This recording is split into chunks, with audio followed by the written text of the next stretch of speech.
सरकार ने steel import पर 3 साल के लिए सेफ गार्ड ड्यूटी लगा दी है। इस पर बात करने के लिए हमारे साथ बिगमिन टेक्नोलॉजीज के सीईओ ध्रुव गोयल बने हुए हैं। ध्रुव नमस्कार, शुक्रिया। और ये शायद एक्सपेक्टेड था, मुझे याद है इसके बारे में आपसे बात भी हुई थी कि इसकी एक पॉसिबिलिटी है।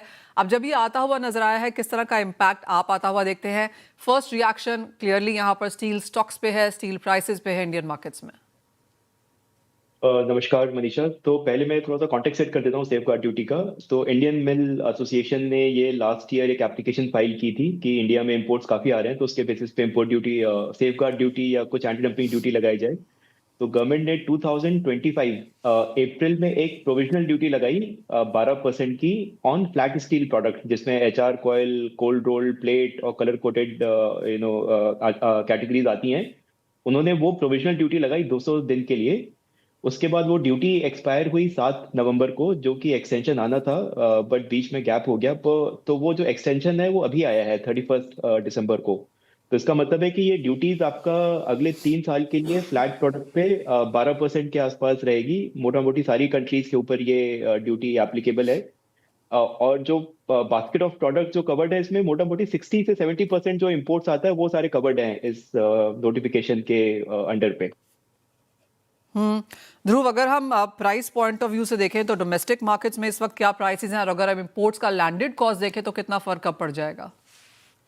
तो सेफ गार्ड के बाद जो इम्पोर्टेड कॉस्ट है वो लगभग 4,000 रुपए के आसपास महंगा पड़ेगा आज के भाव के हिसाब से। तो अगर आज का भाव, अगर मैं एचआरसी को बेस्ड प्रोडक्ट मानता हूँ, तो आज का भाव लगभग 50,000 रुपए है। और अगर आप वही इंपोर्ट करेंगे प्रोडक्ट किसी भी कंट्री से, चाहे वो चाइना हो, जापान हो, कोरिया है, वो लगभग आपका 54,000 से 54,500 रुपए के आसपास पड़ेगा। हम्म ध्रुव, अगर एक इसको फर्दर कॉन्टेक्स्ट में डालें तो इंडियन स्टील इंपोर्ट्स FY26 में क्या एक्सपेक्टेशन है, किन कंट्रीज से आते हुए नजर आए हैं, और कितना यहाँ पर ओवरऑल इम्पैक्ट पड़ जाएगा फिर? तो इंडिया मोटा मोटी लगभग आपका 9 मिलियन टन के आसपास इंपोर्ट करता है। 9 से साढ़े 9 मिलियन टन इंपोर्ट करता है, जिसमें सबसे बड़ी जो हमारी इंपोर्टिंग कंट्री या पार्टनर है वो साउथ कोरिया है। उसके बाद चाइना है, फिर जापान है, इंडोनेशिया है और वियतनाम है। ये 5 कंट्रीज है जिससे 90% इम्पोर्ट्स हमारे देश में आता है। अलग अलग कमोडिटीज आती है, फ्लैट आता है, सेमीज आता है, लॉन्ग्स आता है। तो ये जो ड्यूटी है वो केवल फ्लैट्स के ऊपर है। तो जैसे मैंने कहा कि 60% ऑफ प्रोडक्ट्स आपके इसके अंडर कवर्ड है।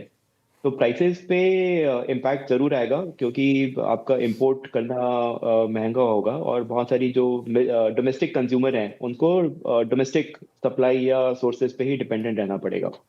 ध्रुव, जो चार्ट में यहाँ पर देख रही हूँ उसके लिहाज से अगर FY26 की बात की जाए तो इंडोनेशिया और वियतनाम से हमने इंपोर्ट्स बढ़ते हुए देखे हैं। चाइना, जापान ओवरऑल कॉन्टेक्स्ट में हल्का सा यहाँ पर गिरावट दिखाते हुए नजर आए हैं। क्या ये पैटर्न कंटिन्यू होता हुआ देखते हैं आप?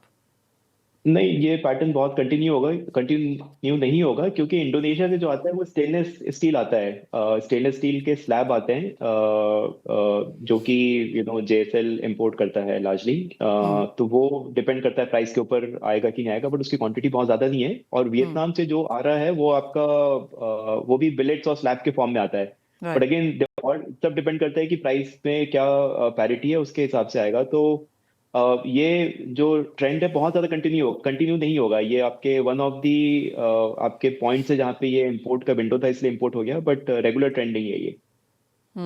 एक इमीडिएट रिएक्शन जैसे कि हम देख सकते हैं ध्रुव, हमने यहाँ पर सारे स्टील स्टॉक्स में आता हुआ देखा है, फिर चाहे वो JSW है या सेल, 5 से 7% तक की मूवमेंट यहाँ पर बनती हुई नजर आई है। मार्केट्स इसको फैक्टर इन कर चुकी हैं यहाँ पर, या आपको लगता है कि कुछ और रिजॉइंडर या कुछ और यहाँ पर अब मूवमेंट देखनी बाकी है? तो अक्टूबर में जो स्टील के भाव थे इंडिया में लगभग 5 साल के लो पे थे।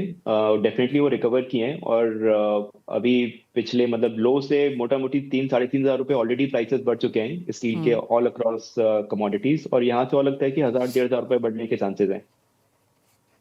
किस तरह की डिमांड फिर यहाँ पर बनती हुई नजर आएगी, और इंडियन मिल्स या इंडियन कंपनीज के लिए अब इसके क्या मायने हैं आगे जाकर?